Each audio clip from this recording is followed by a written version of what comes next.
Hello, everybody, and welcome back to the Marketing Freaks podcast. Happy New Year to everybody tuning in. To kick things off the year, we have YouTube legend, all-round legend, and lovely guy, Robbie Knox. If you haven't heard of Robbie, he publishes regular content on everyday life things, such as taking the bins out, Asda shopping, and is also a regular co-host on the Jackmate Happy Hour podcast.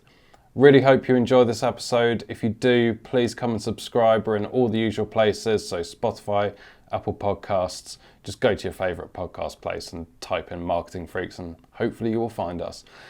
Enjoy this episode.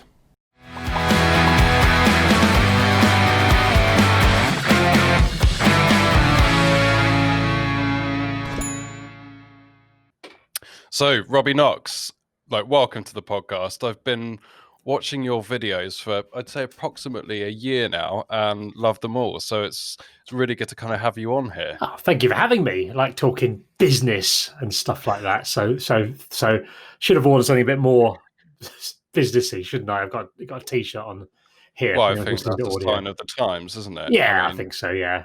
Everyone's just sat around at the minute. Yeah. But yeah, I've been kind of watching your YouTube journey, a hashtag journey, for a while, and love all the videos and kind of really interested to talk to you about your experiences with YouTube and your experiences with all the other work that you do as well. And I have to say, no bin day has been the same since I've started watching your videos. Yeah, it's good, all the bin day stuff. I've sort of made bin day man. For anyone who doesn't know, I did a video that turned out to be quite popular of taking my bins out, and since then I've sold like t-shirts with every day's bin day on them and stuff like that. It's become a sort of brand. But I do genuinely quite like bin day because it's nice to get. Normally you don't go outside at 6 in the morning because we haven't got wheelie bins. You can't put them out the night before, or foxes will get the bags and rip them open. So you have to get up before 7 and do it. And I like being outside before 7. So yeah, big fan of bin day. That's amazing. It's actually my bin day today. Oh, happy bin day. I would have got you a card. Sorry, I didn't know. Okay. It's my bin day and I'm talking to Robbie Knox, which, I mean, the stars can't align more than that, can they? Brilliant. There's probably quite a few people listening to this who maybe haven't watched your content and they're like, why are these guys talking about bins? So I guess, first off, who are you, Robbie? What are you? What are you doing with your life? So I've got two parts of my sort of working life. I run a video production company making videos for brands like EA Sports and Puma. I can never think of them when I have to actually list them off. There's more. There's not just two, but a variety of brands over the years. And then about 3 years ago, just under 3 years ago, I started making videos on YouTube, and it's quite hard to explain what they are because they're quite diverse. Some of them are videos about skiing, and some of them are about taking out the bins, and some are interviews with darts players and stuff. So it's quite a wide variety of stuff. But I just describe it as me making videos to kill the time before I die, essentially. Just treading water in life, essentially, taking the ball to the corners. Amazing. I was going to say there's quite a lot of variety because last night I was watching your trip to Dreamland in Margate. Oh yeah. Which was really good fun. And I think the first one I watched, and I don't know why I ended up watching this video, but it was your interview with Tubes about his heart attack. Right, yeah, that was quite popular. Yeah. So I think that's probably. I think that might be my most watched video. I think it was about 400,000 views or something. And that was we'd been down for a business meeting. We're doing some work together, some videos together. And we just stopped off at a field on the way back, and we just talked about your heart attack and just did that sort of thing. So yeah, and just chatting. It was a really good interview. It was a really good interview, and really, I don't know, people don't tend to talk about that sort of thing in just so much as it is. Yeah, because it's the conversation you'd have if you're asking an expert about heart attacks, or if you're asking your mate about having a heart attack, are very different things. I just want to do that sort of what it's like. And he said things in it like. I said, well, then he sounded funny. He said one of the things beforehand was that his penis shrunk. Sounds sort of thing like that. And that's not, I've never seen that on an NHS website or something like that. So things like that. It got back to normal, in case anyone's worried now, but at the time. So anyway, carry on. And his okay. Yes, yeah, he's all right as well. Yeah. Yeah, that's really interesting. Like one of my colleagues, Abby, is a big fan of yours as well, and she describes your videos as very calming. Like she says, yeah, it's Is I that a get a thing? lot of that. Yeah, I get quite a lot of people who watch who have anxiety or things like that, and which I did expect. It wasn't the plan, and message me or whatever and say these really helped me. And during lockdown, the first lockdown, some guy messaged me and said that he just had his first kid and things hadn't gone brilliantly, and the baby was in intensive care, but he couldn't go in because of COVID restrictions and that. So he said, "I just came home and watched 10 hours of your videos."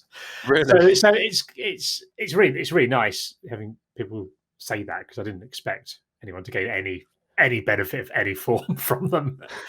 Well, that's really Yeah. nice. And you're now almost nudging 100,000 subscribers, Yeah, which is 90 pretty something. good, isn't it? I've not uploaded for a couple of weeks. I haven't actually checked YouTube for 2 weeks because basically when all the pandemic first started, I thought, okay, this is serious, but on the plus side, this is like everyone's brought down to my level. All my videos of me sat around the garden doing nothing. Now everyone else is going to have to do what I do. This is like my cup final.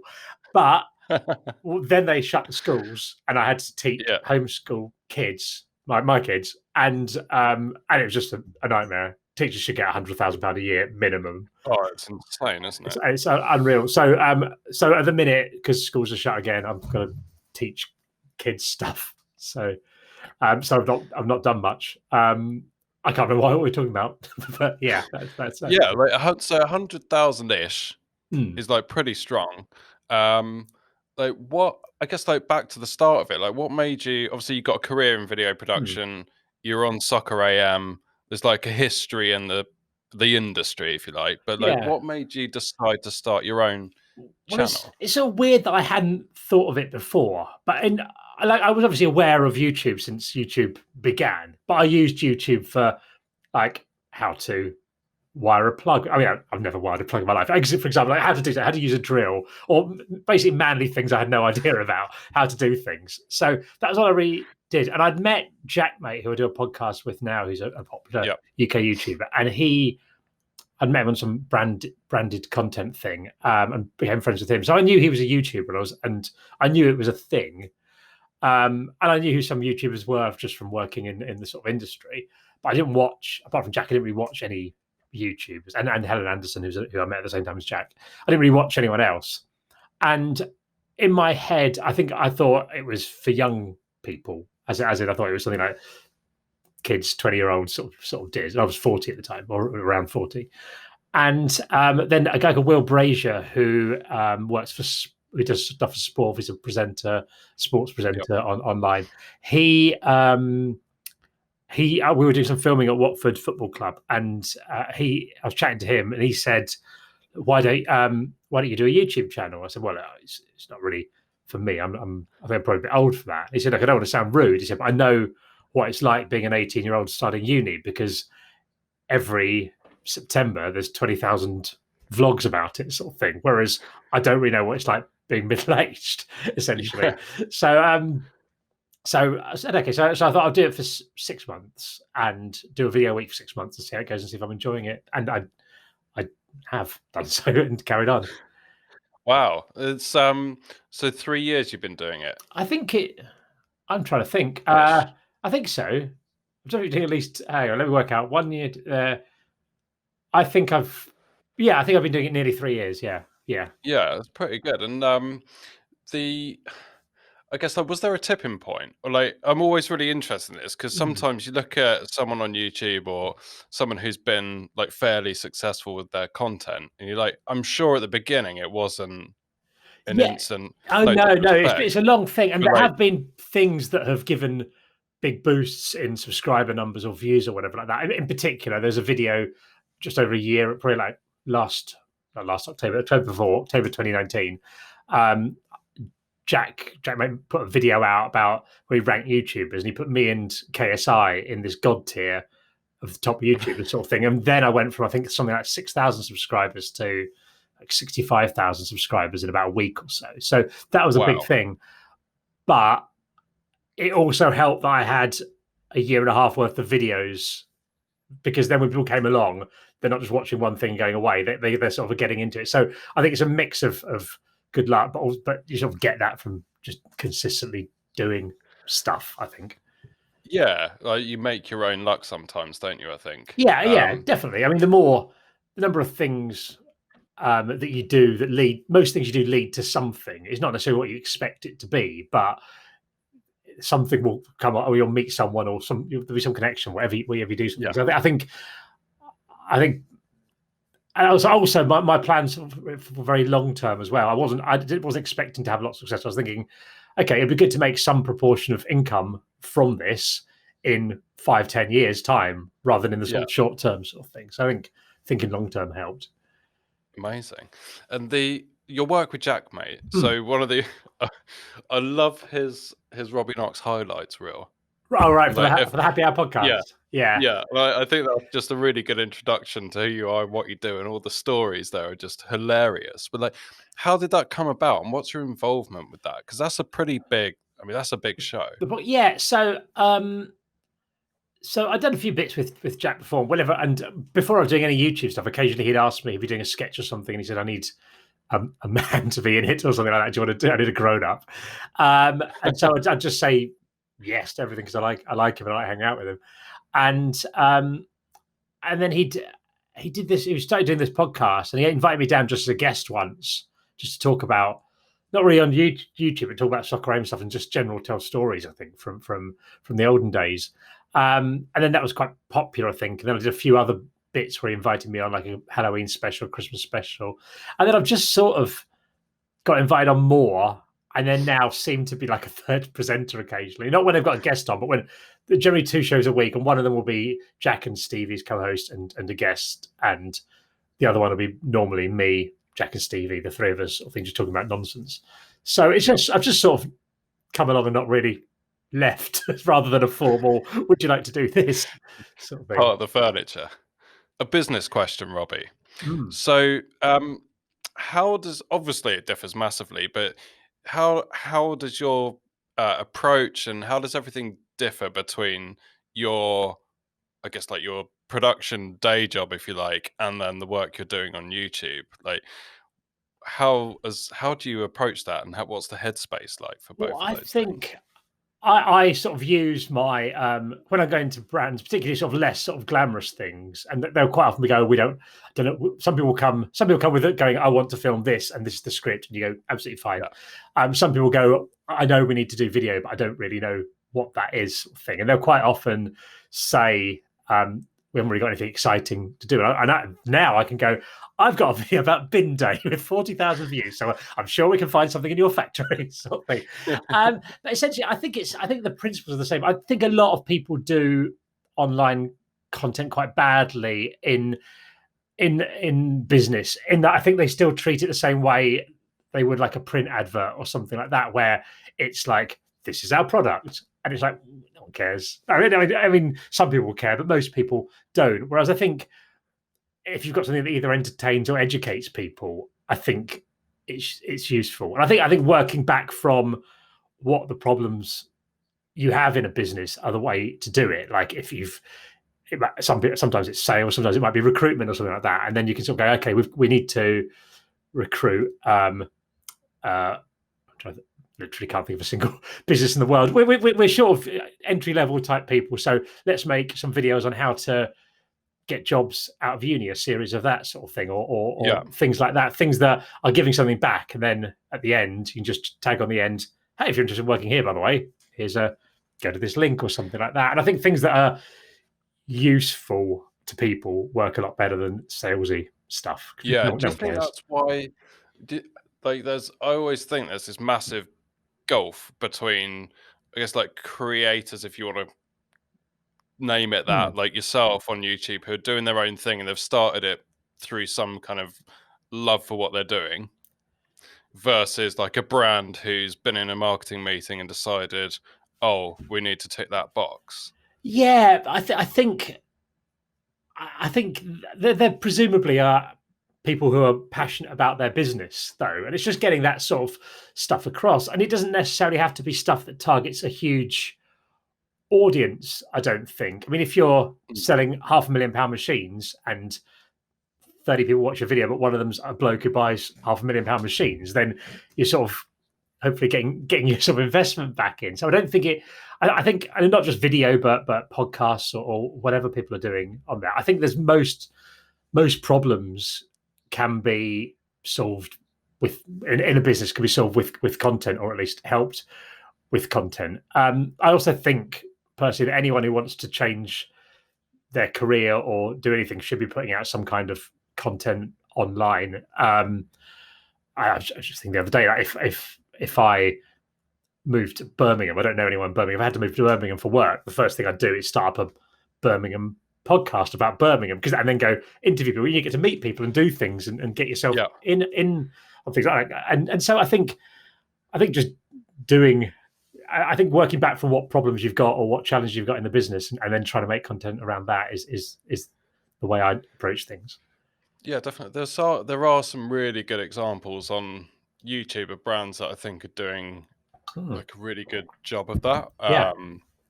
Like we had a guy on this podcast from a brand called Andertons, who they're like a music store, really well known in that field. Oh yeah, no, I know you mean, yeah, I've seen them, yeah. Their YouTube channel is massive within that field, but they've just kind of focused on these really good tutorials. You know, here's how you use this bit of gear. Here's a review on this thing, and it's a genuinely useful part of that kind of sector. And I think you're absolutely spot on. If it's useful or entertaining, it's like someone's going to want to watch it, right? Yeah, and people can tell when you're just selling at them, sort of thing. People know what your plan is, sort of thing. As long as you give them a little bit back before you try and go, also, I've got this. I think it's definitely the way to go. And there's some people are doing it brilliantly. I've been doing a lot of watching of beer brewing stuff, because I've been brewing my own beer over lockdown, and people have you seen? All right, so I brewed my own beer, and I'd never made beer before. I knew the ingredients of beer are malted barley, yeast, water, and hops. But I didn't think I could make it in my kitchen. Like I know the ingredients of crisps are potatoes, but I couldn't make crisps at home. So I thought. So I tried to brew beer, but my only memory of beer brewing was like in the 80s when your mate's dad would do it. It stank, and out of some kit from Boots.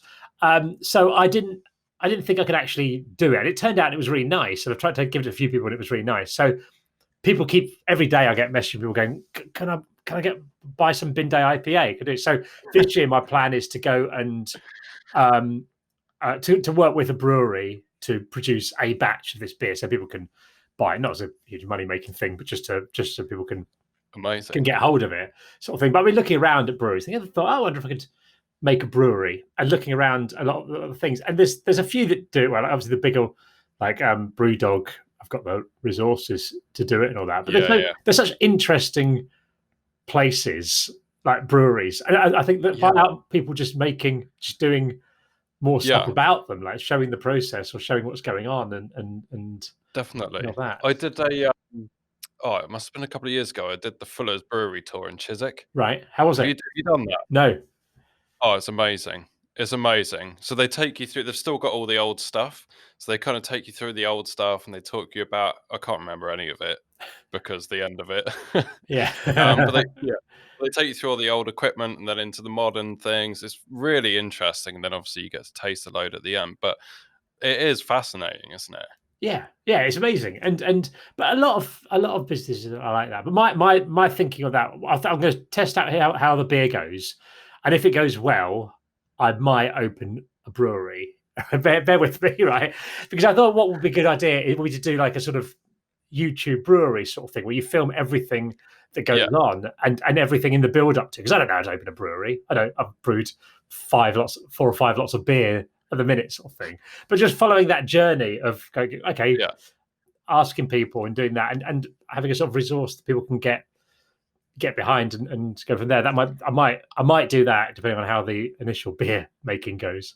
I would definitely buy that beer. I would definitely buy some Bin Day IPA. But I think I think if you get people involved in that as well, it gives you people that are invested in it, and they get to know the people involved in stuff. And it's the same with if you're being honest and not going, I'm an expert brewer, and going, literally don't know how you open a brewery. Let's ask someone and just follow the whole thing. I think you get people involved. You open up like crowdsourcing, crowdfunding sort of opportunities. You get people who are invested. People are going to want to come along if you had a tap room and see it and meet people and stuff like that. So I think there's a lot of potential for it, but it's whether I can be asked to do it. It's the big question. Oh, I think you definitely should. I think you definitely. Now you've said it. Yeah, now I've said I'm looking forward to it, so I'll be crushingly disappointed. All right, I don't like disappointing people. I'm very needy, so I'll make sure that I do it now. Amazing. So back onto YouTube a little bit. Kind of now you've kind of built up a bit of momentum there. Is there anything you dislike about it, or are there any particular challenges that you wish you knew about before you started?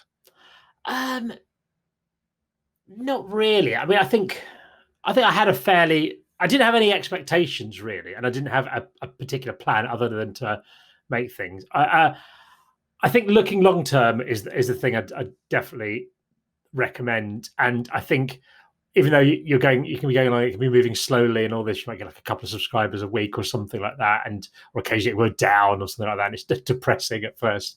I think there's an advantage to having boosts further down the line, as I said, than at the beginning when you've got a more established thing, and interacting with people, building that sort of dynamic. So I started doing Twitch, playing Football Manager computer game on Twitch in November, just because I normally play it in November October, November when it comes out. I thought I might as well do it on Twitch, and that's gone quite well already. There's people, like 5,700 followers on there, and people paying to subscribe, which there's no point in it. It's just being sort of supportive and nice. But I think having built a sort of relationship with an audience, then they're keen to get involved and get access to that. So I think consistency, I think thinking long term and having as much sort of interaction as possible.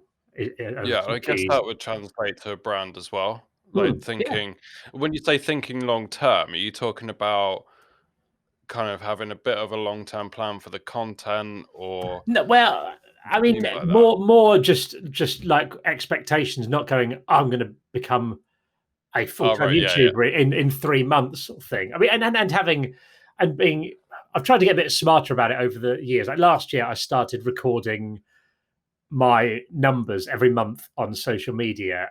Not that I'm particularly bothered by that, but it's a useful metric to have, sort of thing. It helps if you're doing brand deals and stuff like that to have an idea on this sort of thing. And it's quite good because then you can see progress. You go, okay, and you can have a look at it and go, okay, I did more videos this month, and it's gone up there. But then I did that video that month, it went up a lot because I did a collaboration with this person. You can sort of see where things have jumped and what sort of caused it. And generally, I mean, when you look at it, it's the more stuff you do, the more quickly things grow, sort of thing.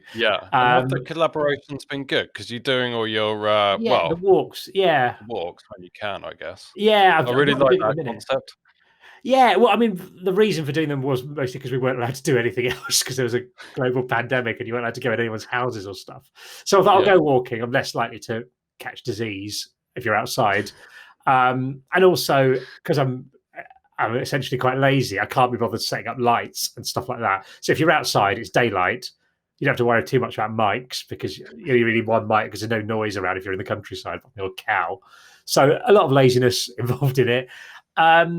And it's nice. I've always enjoyed walking. I think when you're out in the countryside, walking with a friend, you quite often get the superficial stuff in the first half hour, and then like an hour into your walk, you can get some sort of quite deep chats going on. I think sometimes have a proper chat when you're walking. Yeah, it's nice. You never have a walk as long as you don't get rained on.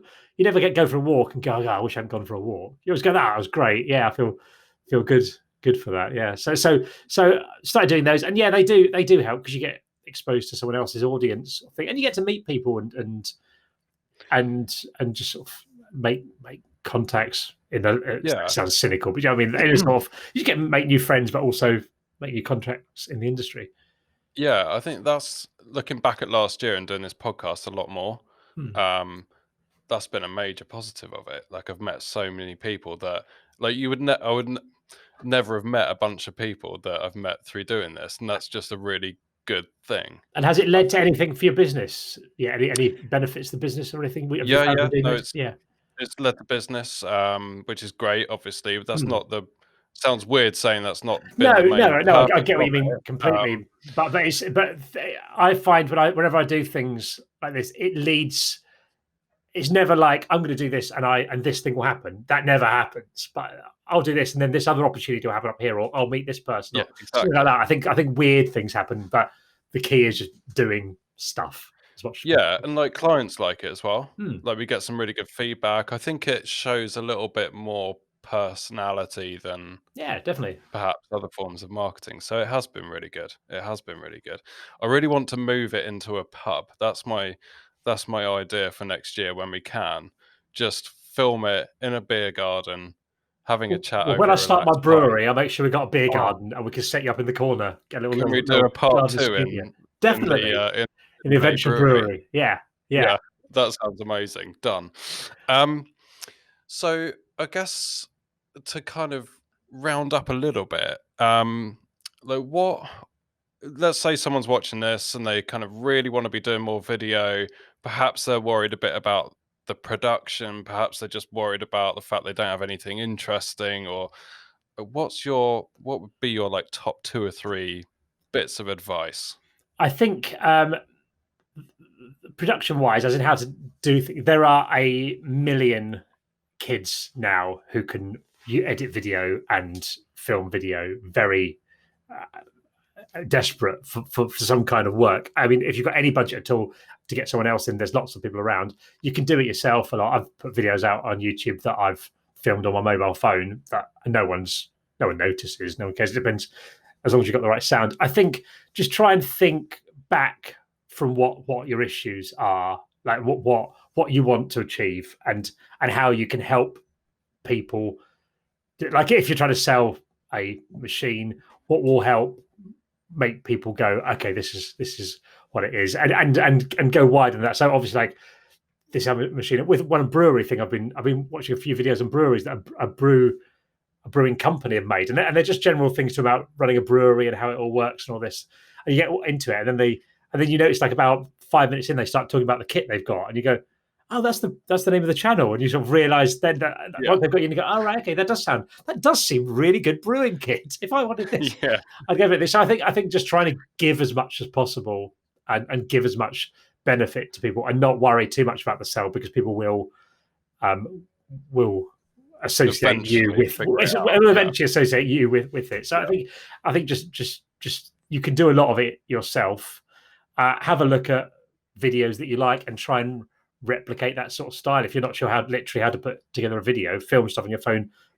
If there's a wide shot, film a wide shot of something, yeah, film a close yeah, up of something, put some music on, put them together, and yeah, just try and copy the format of something else, and to get yeah. the hang of it. Actually, it was making me chuckle because on the production point, because one of my hobbies that was, I think, probably spurred on by lockdown was motorcycle mechanics. So I started like just pulling the handlebars off a motorbike and putting new ones on, not because I needed to, but just because it was fun. Something to do, yeah, And yeah. yeah, there's a YouTube channel that's I love, and it's called Del Boy's Garage, and it's this guy in a garage, and the production value is, I would say, not brilliant. And his wife holds the camera and is constantly going, Penny, zoom in on this, Penny. But it's so useful and it's so kind of helpful that it doesn't matter. And it's actually Yeah, part of the charm of it, like, is that it's just not a big slick thing, yeah. I It doesn't think. matter, and I mean, depending on your business, if you're I know GlaxoSmithKline Beach and whatever, you're probably going to want to have a good quality video sort of made, sort of thing. But if you're a small business, no one's going to go, oh, not watching this. This camera's a bit shaky or something like that. I was like, if you're Yeah. giving away, if you're doing nice, useful things through your content, no one's gonna mind if something's a bit shaky. Yeah. And it gets you started, doesn't it? And then Yeah, absolutely, and it might give you that little bit of encouragement when you go, all right, 5 people have seen this, or some. I've had a few Yeah. comments saying this is really useful. That's quite nice. Okay, let's do some more sort of thing. It just, even if it gives you that first little bit of, okay, this is useful. It's also worth, depending on what sort of thing you're doing, it's also worth thinking about the sort of strategy for getting it viewed. Oh yeah. Some things, I mean, that's more, I guess, your area of expertise, I think, than mine. But I think, but having some sort of plan. Okay, are we just going to put this out there and hope it's useful, or are we going to put a bit of money behind getting it seen on LinkedIn, Instagram, Facebook, whatever sort of thing? I think worth having a little think about that if you are doing something that you're putting a bit of budget behind. But if not, just do stuff and I think, going. yeah, from the brand perspective, that almost comes back to the, well, okay, like why are you gonna, why do you want to do this in the first place? If it's to help people out, then that platform and strategy might be better. If it's for sales or showcasing the business, that's a totally different thing. And Yeah. LinkedIn might be better. But yeah, starting with that kind of like, well, like, why are you gonna do that in the first place, I think, is always. Yeah, and I think and tailoring a lot of stuff. I think you can double up on content, sort of thing. You could film an interview with someone, with your head designer or whatever that you've got, and that could go out on YouTube, and that could go out on a podcast, and you could type it up and put that as a blog post, and you could use a lot of things there. But then in other cases, if you're sort of consumer facing, you might be doing some content that's TikTok and some content that's LinkedIn, but they're probably going to be different. Some bits you can sort of double up, and just having a little bit of awareness of what you're doing. And you've probably got different business aims as well on TikTok than you would have if you're on LinkedIn, I guess. So yeah, I think looking at your audience helps. Perfect. Well, look, really useful. Excellent chat. Thank you so much for kind of jumping in. And if anyone hasn't kind of subscribed, please do go and check out Robbie's channel. It's excellent. Thoroughly recommend it. And yeah, thank you, Robbie. Thank you for having me. It's been the best day of my life.